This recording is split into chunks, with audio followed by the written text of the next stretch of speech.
depósitos comunes blancos en los cuales, cuando hay años buenos de cosecha, entonces se deposita y el grano se almacena. Lo que pasa es que, bueno, ahí no se puede visitar porque eso está muy mal.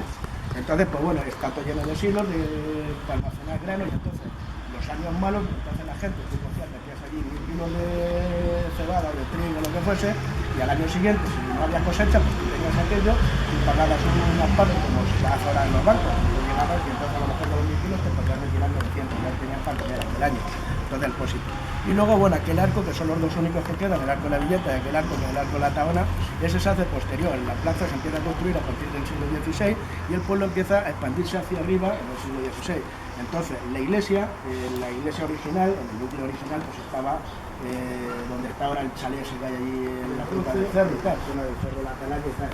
Entonces la guardia de cómo se conoce. Cuando se reconquista, esto, pues bueno, durante los visigodos también hay aquí presencia, porque en la ermita de allá abajo de Pera, hasta los años 50, pues había un quintel que era visigodo, ese desapareció y luego apareció un buen día en el Museo de Santa María, que era la zona aquella. En la Guardia, en aquellos tiempos, tampoco había una judería que fuese muy importante. ¿Por qué? Porque la Guardia era un pueblo pequeño. Entonces, por ahí, en la Edad Media, en aquellos años del siglo XV, pues la Guardia pues vivirían unas 500, 600 personas como máximo. Y habría por ahí unos 60, 70 judíos viviendo aquí en La Guardia establemente ahí. Entonces, con 60, 70 judíos no es para tener entidad de judería, sino que era una judería, vivía en un pequeño barrio de casas de judíos. Los judíos pertenecían al rey y estos dependían directamente de la aljama de Alcaña. Se consagra el culto y se mantiene el culto hasta los años 70. Los años 70, cuando viene otro Marcelino, entonces, pues bueno, de aquí, la mayoría de vosotros acordaréis, los que sois mayores y todo eso, que entonces aquí, durante el año, se tenían todos los santos que normalmente procesionaban en Semana Santa. Y había un santero que era de María Jesús, una mujer de la casa de ahí, y entonces esto estaba abierto todo el año. Y aquí la gente, las mujeres, tenía que rezar y tal, cuando se decía misa y tal. Entonces esto veis que es una ermita, es una sola nave, tenía un agua ahí de medio punto, también donde estaba el altar, y lo que pasa es que esto se modificó en los años 70 porque esto ha tenido diferentes usos. Fue el taller de costura, fue el primer taller de omiguar, y luego, bueno, ahora pues se tiene que con un agua en un sitio de estos, una costumbre de la religión judía. Y entonces eso sí que es necesario que haya toda la comunidad. Donde hay judíos tiene que haber un misbé. Entonces lo que se requiere de un misbé es que esté en un sitio, que esté más o menos aislado, que suele ser los sótanos y tal, y también que haya agua que fluya. Entonces esto en el año 2000 vinieron ahí de la Universidad de Castilla-La Mancha, dentro de un curso de verano que hicieron en el Museo Sefardí, y entonces aquel año que la mujer esta de Teresa Panza estaba haciendo una exposición sobre los judíos, y la gente que estaba entonces, que era el director, su director, yo me acuerdo, el que venía, que era el director de la visita y tal, pues era en aquel tiempo el subdirector del Museo Sefardí, que es Santiago Palomero, que ahora es el director. Este hombre pues luego ha ocupado varios cargos por ahí a nivel, son una de las máximas autoridades sobre el mundo judío en España, este Santiago Palomero Plaza, que es de Cuenca, el hombre, muy buena persona, muy bonito y tal. Entonces cuando vinimos aquí, la primera sensación cuando bajaron aquí la gente de Israel y tal, dijeron, esto es un mikvé. Un mikvé es un baño ritual judío, que se utilizaba para lo que hemos dicho. Entonces ellos dijeron que iban a empezar una investigación, entonces solicitaron un proyecto a la Junta de Comunidades y tal, pero justamente fue cuando empezó todo el rollo este de la crisis. Entonces, pues estas cosas, porque no hay dinero, hay expropiar, y es cuando el tema de las desamortizaciones, están también metidos en las guerras carlistas, una serie de follones que tienen en Cuba, en Filipinas, las colonias y tal, necesitaban dinero y entonces empiezan a vender cosas, y se empiezan a vender entonces a quién, a la burguesía, que era la gente que tenía dinero. Y entonces, pues bueno, pues ya todas las tierras de la Guardia que pertenecían al señor y eso, pues muchas las venden, pues hay escrituras y tal, y las que no eso, pues se queda el ayuntamiento, y el ayuntamiento que son las tierras comunales estas que todavía existen, que son sobre todo montes, los pastos, esto de la laguna y cosas de estas, que dependen del ayuntamiento, y los ayuntamientos lo que hacían en esa época, que era arrendarla, y entonces, por ejemplo, a los pastores pues arrendaban ahí los pastos, porque comienza, le daban un dinero, porque entonces, en el siglo XIX, no es como ahora, que hay una serie de impuestos, entonces los ayuntamientos los financia la Junta de Comunidades, o el gobierno de Europa, o que sea. Entonces los ayuntamientos eran autosuficientes. Fue en los años 80. Estaban haciendo la escuela taller. La escuela taller, la directora era esta Amanda, que muchos de vosotros os acordáis de ella. Entonces, pues bueno, esta Amanda cuando lo vio dijo, bueno, esto no parece que sea romano, pero como ella no lo sabía, ¿qué es lo que hace? Lo lleva al Museo de Santa Cruz, que es el centro que recoge todos los descubrimientos arqueológicos. Entonces, porque hay una ley, la ley de patrimonio histórico, que si tú te encuentras algo que sea en tu propiedad, hay que dar parte. Entonces hay que dar parte. Aquí la que gestiona todo el patrimonio arqueológico y todos los descubrimientos que se pudiesen hacer es el Museo de Santa Cruz, Entonces, pues bueno, esta Amanda como el criterio coge que lleva allí y empiezan a investigar. Hace 4 o 5 años, Novillito, Vicente Novillo, pues este estaba estudiando magisterio, no sé qué estaba haciendo una carrera, y una de las asignaturas que tenía, que es la primera vez que lo había ido yo, era matemáticas sagradas. Entonces, pues vino aquí un catedrático de matemáticas sagradas, que era una especie de esta de Iker Jiménez, así, Dan Brown, una mezcla así muy rara, pero en catedrático. Y el tío estaba ahí en la universidad, está en la Rey Juan Carlos, esta que hay ahí en Leganés o en Móstoles, por ahí. Y entonces vino por aquí, estuvieron haciendo mediciones, y entonces me preguntaron y tal. Y entonces, pues el tío hizo, pues, unas averiguaciones, pues bueno, claro, esta gente que busca matemáticas sagradas, al final siempre te saca el número mágico, es el número pi, ese que llaman ellos, que son unas proporciones. Entonces, si esto mide 24, entonces luego dividen por ahí, ponen una componente y al final salen los números que ellos quieren. Entonces intentaba explicar que todo tiene su base, el pueblo estaba amurallado. Entonces, por ahí la gente cuenta que... Todos no, hay pueblos que sí y otros que no. Y aquí que está en la calle de la Rural, pero ya lejos el carretero de Lucía, que hay otros restos de Castillo. No, eso era un molino. Lo que hay aquí enfrente son molinos de viento. Entonces esos son molinos de viento. Molinos había bastante aquí, porque era la única forma. Molinos de viento, pues había allí. La zona aquella, que se empieza aquello a repoblar. Y como nadie quería ir a vivir allí, porque era una tierra que era bastante hostil, estaba en zona de frontera y todo eso. Y entonces ¿a quién se lo dan? A los caballeros Calatravos. Los caballeros Calatravos, si habéis visitado por ahí Ciudad Real, pues montan una serie de enclaves y de castillos que reutilizan de los árabes que estaban allí. Entonces, por eso sería una casa normal y corriente, pues era como un funcionario, era un agente de la autoridad de aquella época, y se encargaban de velar por la integridad religiosa de ahí. Después del Concilio de Trento, esto lleva funcionando desde la época medieval, pero Felipe II, después del Concilio de Trento, pues entonces en todos los pueblos pone un inquisidor, hay un agente de la Inquisición, entonces eso vivía. Vosotros cuando vayáis a un pueblo y tal, donde vivía el inquisidor es la calle que se llama Calle de la Cruz Verde o Plaza de la Cruz Verde. Aquí en La Guardia, la Plaza de la Cruz Verde es donde vivía Doña Sagrario, ahí en la plaza esa que vive ahora Juan, el de los chorros y tal. Y entonces ahí se supone que estaba la casa, y por eso se mantiene. Se llamaba de la Cruz Verde porque el emblema de la Inquisición era poner Inquisitio español y hispano y no sé qué, y el emblema era una cruz que estaba rebrotando como hojas, una cruz hecha con madera, con palomino. Entonces aquí esta casa se hace en el siglo XVI. Esta la construye Sebastián García de Huerta. Sebastián García de Huerta, ahora cuando vamos a la capilla, bueno, fue un hombre que nació aquí en La Guardia, siendo joven, se fue a Toledo, estudia en el seminario, estudia también en la universidad, estudia leyes y llega a ser un hombre muy importante dentro de las cortes de Felipe III y Felipe IV, que en la época más o menos, para constituirse un poquillo así, si no tiene mucha conciencia histórica, la época del Águila Roja. Era como la otra casa, está la de Corchalo, que se conoce aquí, que ahora es de la hermana, que hay de la orden, Entonces esa casa cogen y también el solar y hacen una casa para que sigan viviendo ahí. Los últimos descendientes de la familia García de Huerta es uno que se llamaba Faustino y estaba casado con una tía de Corchalo, de Paco y de su madre, la Maripuri, por eso luego se lo dejaron ahí. ¿De los Jaénes o de García de Huerta? Sí, eran familia, el último... ¿De los Jaénes o de los de García de Huerta? No, de los García de Huerta, porque esa casa sigue siendo los García de Huerta. Entonces ahí es donde estaba el cuadro ese famoso que apareció el año pasado, de Velázquez, que el día 5 de diciembre del año pasado se presentó en sociedad demostrando que era Velázquez, que luego ya hablaremos un poquillo más de él cuando estemos ahí en la capilla y eso. Entonces esto es una casa, como estamos viendo, pues típicamente castellana. Ahí. De estas casas, pues en cada pueblo, de por aquí de Castilla, sobre todo lo que es La Mancha, no, son los patillos, están arreglando un poquillo, quitaron por aquí las construcciones y tal. Y esto es lo que decía yo, aquí en La Guardia, cuando no había así mucho dinero, pues se construía con esta como portería. Todo esto son piedras, que hay pues se traía,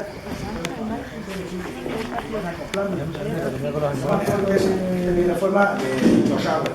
Y lo que decíamos ayer de los contrafuertes, cuando la ermita tiene contrafuertes, se evita lo que es la fuga exterior del peso del tejado.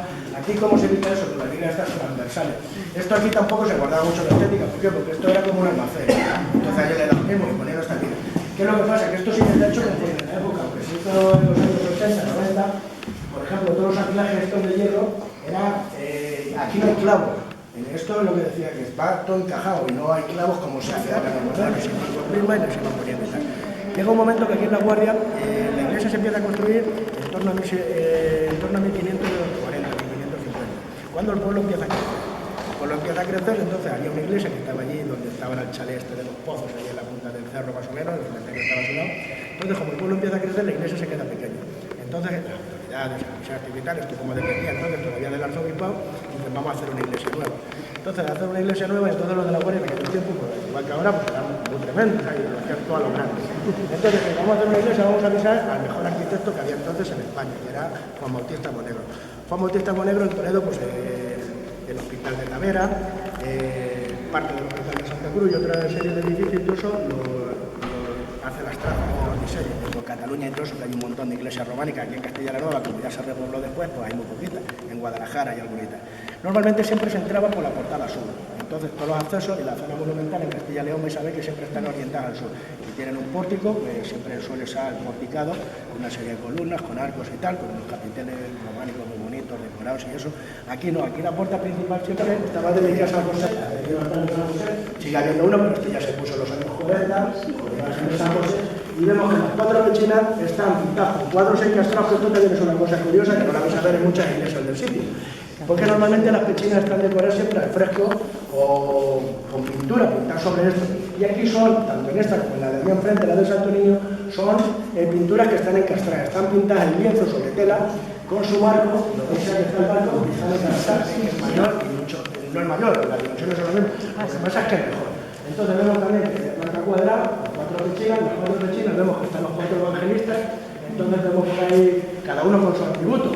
San Marcos con el león, San Juan con el San Juan con el toro. Entonces en las 4 pechinas están los 4 evangelistas. Y luego vemos que esta nueva iglesia, que fue en 1731, le hace. Entonces este retablo es dentro de lo que es el estilo neoclásico, de los más compactitos que hay por aquí por la provincia de Toledo. El diseñador es un arquitecto toledano que tenga el apellido alemán, que es Ignacio de Jara. Este era académico de la Real Academia de Santiago de San Fernando, entonces la diseña de forma clasicista, lo más clasicista posible. Entonces existen dos pilastras que están en la parte exterior, que son aquello que se ve aquí, y luego 4 columnas que marcan un gran cuadro referente a la patrona y a sus hijos, a Nuestra Señora de la Asunción. El cuadro se encarga de una academia de la Real Academia de San Fernando, que estaba encargado por gente de la Guardia, que se llamaba Alejandro de la Cruz.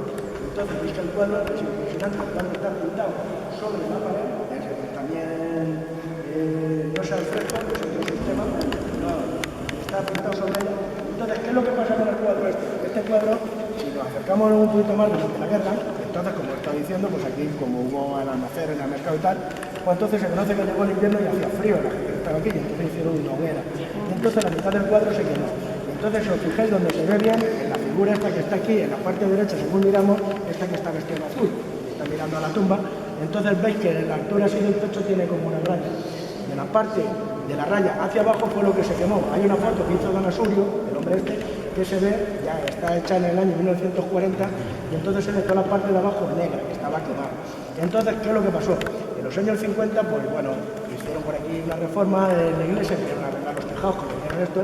Entonces vino una gente de Alcázar de San Juan, y uno de ellos, que era bastante temerario, la mujer esta que pintó la Fuomo y que se pone la voz, dice, bueno, dice, esto lo arreglo yo, y cogió y lo pintó. Y entonces veis, por ejemplo, el que está en la parte izquierda, el que está mirando la tumba de la Virgen, pues si le veis la cara, no tiene nada que ver con la cara de los ángeles de arriba, es una cara que ya está pintada en plan así, tipo CM de Tarazona. La sábana se ve también. No, bueno, no la saco mal, pero si tú te acercas y todo eso, ves detalle, entonces, por ejemplo, no tiene nada que ver los tejidos, por ejemplo, de la sábana que está en la tumba, con el tejido que tiene la Virgen o que tienen los ángeles, ¿sabes? Entonces, pues bueno, fue una cosa, ¿sabes? Pero bueno. La temeridad no dejó. Claro. Es que eso, bueno, se mandó a hacer sí, que eso se llaman, es una gloria. Entonces, y lo que representa, pues bueno, el cuadro lo que representa es la Asunción de la Virgen, que no es lo mismo que la Ascensión, porque el que asciende al cielo es Jesucristo. La Virgen cuando muere baja una legión de ángeles, y la sube, que es lo que representa el cuadro. Y entonces en la parte de arriba, con buen criterio, pues encargaron ahí una gran gloria, y entonces ¿qué es lo que representa? Es el cielo ya. Entonces vemos en el centro el triángulo, que bueno, hay gente que ha venido por aquí, este de las matemáticas sagradas, que decía que era un símbolo masónico, porque bueno, los masones pues bueno, utilizan siempre el triángulo, la escuadra y el vertabor. Y no, ahí lo que pone es una inscripción que está en hebreo que pone Dios, ahí, bueno, Dios no, pone Yahvé, ahí. Y luego vemos 2 ángeles grandes, que son los angelones estos que conocemos, y luego una serie de cabecitas de angelitos pequeños que se supone que están por ahí danzando por el cielo, esperando que suba la Virgen. además en consonancia con lo que representa el cuadro de abajo, porque si veis el cuadro de abajo hay dos grandes ángeles que suben, arriba otros dos grandes ángeles y luego una serie de angelitos así, hombres que no fue visto.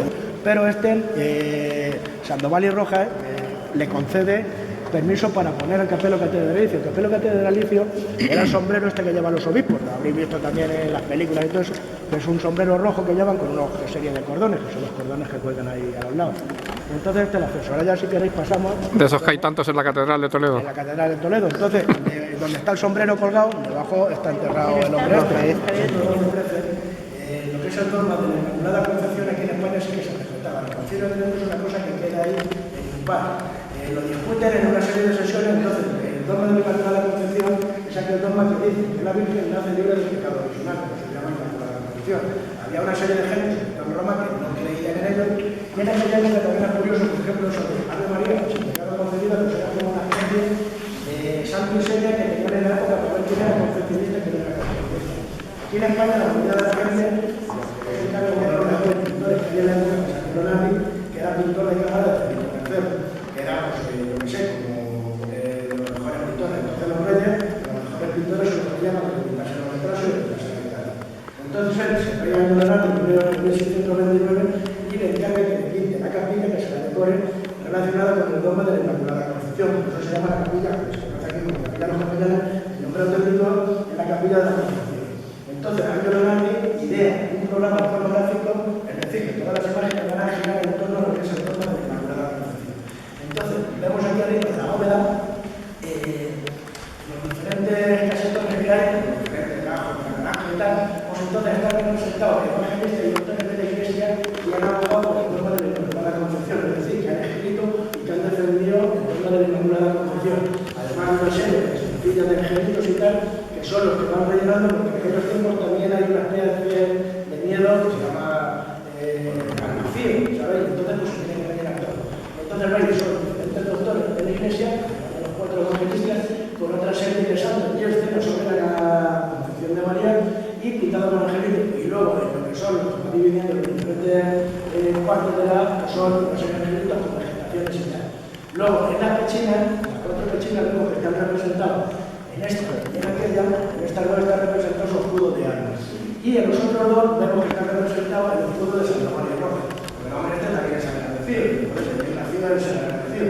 Entonces, este hombre que hemos subido a Dios, tiene que agradecer, y en mi obra maestra, que es en la capilla esta, también le voy a dedicar una parte.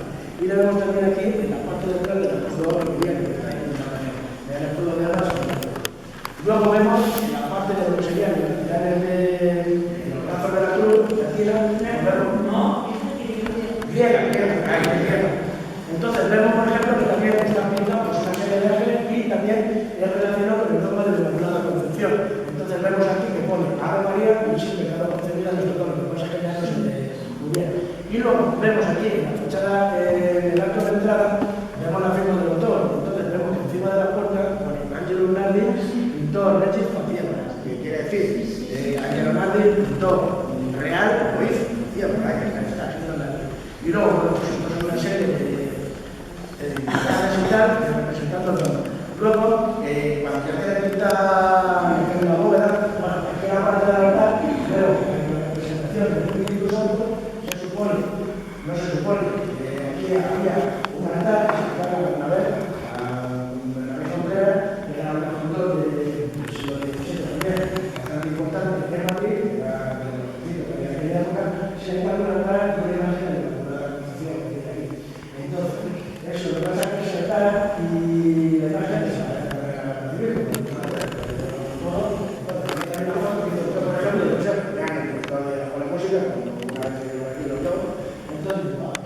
Claro, como estoy investigando y tal, mirando, pues son instrumentos que sí, que en el siglo XVI y XVII se utilizaban. Y había partituras y cosas internacionales. Y han ido evolucionando, como evolucionó todo, y no se utilizaban. Entonces, pues bueno, el hombre pinta lo que es, pinta la cúpula, pinta toda la capilla, la parte superior, entonces luego necesita tener relacionado con la Inmaculada Concepción, pues necesita las cuadros que está la capilla de Leonardi. Entonces, Ángel Leonardi pinta 10 cuadros, que son los que hay colocados por las paredes, están colocados en su posición original, porque estos cuadros, bueno, la gente que sea más mayor, no se jubiló y eso, ¿sabes? Pues estos los habrá visto por ahí, estaban antes pintados, estaban colocados por ellos. Cuando termina la guerra, entonces pues estaban distribuidos por la iglesia. Cuando vienen los marcelinos, pues todos dicen, vamos a reivindicarlo en su último nacional, en su último nacional, que ya da un fragmento y se está. Entonces, de los 10 cuadros, vemos estos que hay puestos aquí en el lateral, que son así de forma alargada. Todos estos son 6 maestros que también han escrito y han abogado sobre el dogma de la concepción de María. Entonces vemos ya San Buenaventura, San Anselmo, San Bernardino y tal, y cada uno con una explicación debajo está su Dios, una especie de grado, y bueno, llevando el nombre del santo, todos en actitudes estudiando y tal, y más o menos lo que cada uno con una especie de resumen de lo que hizo con el dogma de la concepción. Y luego también encargo otros dos grandes cuadros que son la concepción. Entonces vemos aquí, cuando el ángel anuncia a María, que va a ser la madre de Jesucristo, el Hijo de Dios, entonces los cuadros están firmados, porque ahora hay que acercarse, porque también pone ahí la regla de David, los ángel hay que acercarse y ponerse en esa altura. Estos dos cuadros que se van a centrar en 8 y 10 años. ¿En qué parte del cuadro está ¿en qué parte del cuadro está la firma? ¿Abajo a la derecha? Sí, uno está donde está el ángel y el otro está donde aquel de allí, aquel ya en el momento de la Asunción de María. Entonces, pues bueno, veis más o menos que se representa lo mismo que el retablo, se ve en la tumba de María, donde María se puede ver así, porque es la mitad de la época, y una lección de ángeles que se la lleva hacia el cielo. Tanta gente que como le daban así en honor de santidad y cosas de estas, pues eran mucho más acuderos que toda la gente. Y en este terreno solo voluntea una túnica con un sudario, un trapo blanco, un día, entonces le metían la caja y tal. Y luego volver a cerrar, entonces aquí tenemos que cerrar la capilla. ¿Cuál es el problema que tiene la capilla? Según teniendo la grieta. ¿Por qué? Porque es un problema también de tiempos, y eso lo vamos a hablar, pero cuando se van para Toledo vas a hacer los materiales y aquí tenemos el diablo en esto, pues hombre, para que ejerce ese móvil del mundo judicial, esto es la capilla cristina de más, la capilla de los judíos, la capilla cristina de más. Desde los conflictos de decir, es una cosa que podemos presumir, no podemos presumir de toda la conservación, porque si ya lo que tenemos, ¿cómo se llama conservador? O sea, se puede, todas las cosas de mi casa, que tenemos una unidad.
No, cada una tiene lo abre y cada uno tiene su...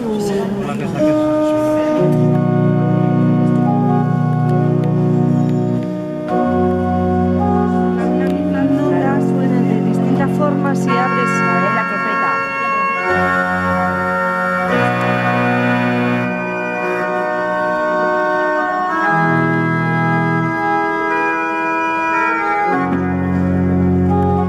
Y luego eso tiene es el pie. Solamente esto. Y entonces para tocarlo es eléctrico y hay que darle aquí. ¿Es eléctrico? Sí, es eléctrico todo.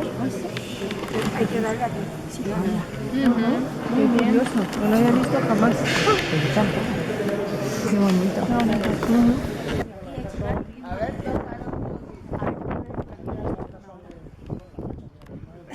Fernando está aguantando. No seas tonto, hombre. Porque las cabías sí las tiraron y se rompieron. Las campanas, la guerra las tiraron por la torre y se rompieron. Ya está la Pero ahora que puede estar estaban puestas aquí.